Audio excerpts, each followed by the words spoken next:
One of the most important things new competitive players need to know is the difference between physical, special, and status moves. After watching this video, you'll not only know the difference between them, but also know how to use that knowledge to build stronger Pokemon teams. This is the symbol for physical moves. You'll find the symbol next to certain moves in a Pokemon summary. Earthquake, Crunch, and Dragon Claw are all physical moves. When calculating the damage from these moves, it is the attacker's attack stat that is utilized, and the opposing Pokemon's HP and defense stats. Next up, we have the symbol for special moves. Draco Meteor, Fire Blast, and Dark Pulse are all special moves. When calculating the damage from these moves, it is not a Pokemon's attack stat, but its special attack stat that is utilized. And in the same way, it is the opposing Pokemon's HP and special defense stats that determine how much damage a Pokemon takes.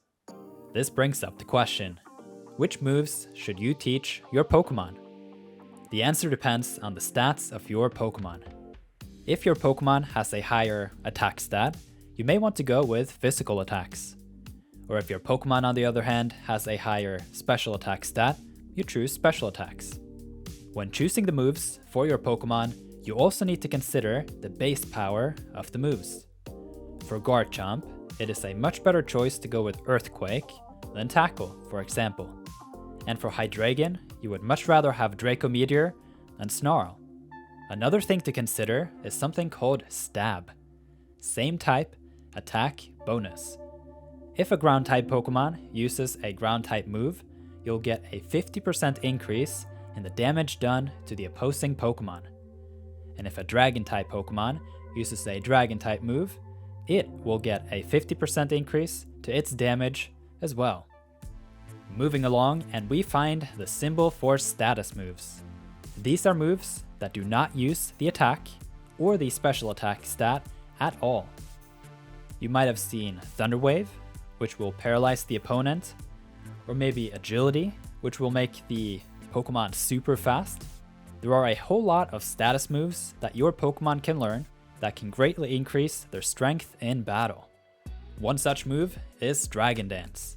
Upon usage, the Pokemon will increase its attack and speed stats. It can do this up to 6 times, and you can find this information marked as a red triangle if it has been increased, or a blue triangle if it has been decreased. Every time a Pokemon has its stats increased in battle, it goes up by plus 50%. Another interesting move is Stockpile. Upon usage, the user will increase its defense and special defense by 1 stage, or 50% as explained earlier.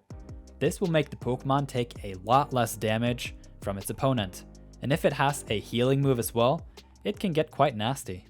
A Pokemon with a Prankster ability makes it so that all status moves will get priority, and often will get to move first.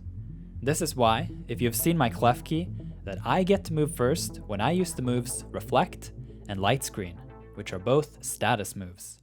Reflect protects you against physical moves, and will reduce the damage by 50%. This comes in addition to any stat increases a Pokemon may already have in its defense stat. Light Screen, on the other hand, protects you against special moves in a similar fashion. When using physical or special moves, there is a 1 in 24 chance that you will get a critical hit. Not only will the move take an additional 50% damage, but it will also ignore the effects of Reflect and Light Screen and any increases in the opposing Pokemon's defense and special defense. Last but not least, when a Pokemon is attacking, a random number between 0.85 and 1 is drawn, which will modify the damage done to the opponent. This means that the same move can do 85% of the move's potential damage one turn, and do a full 100% in the next. If you found this video helpful, you can check out my playlist on screen right now called Nerth Explains Pokemon. Thank you for watching.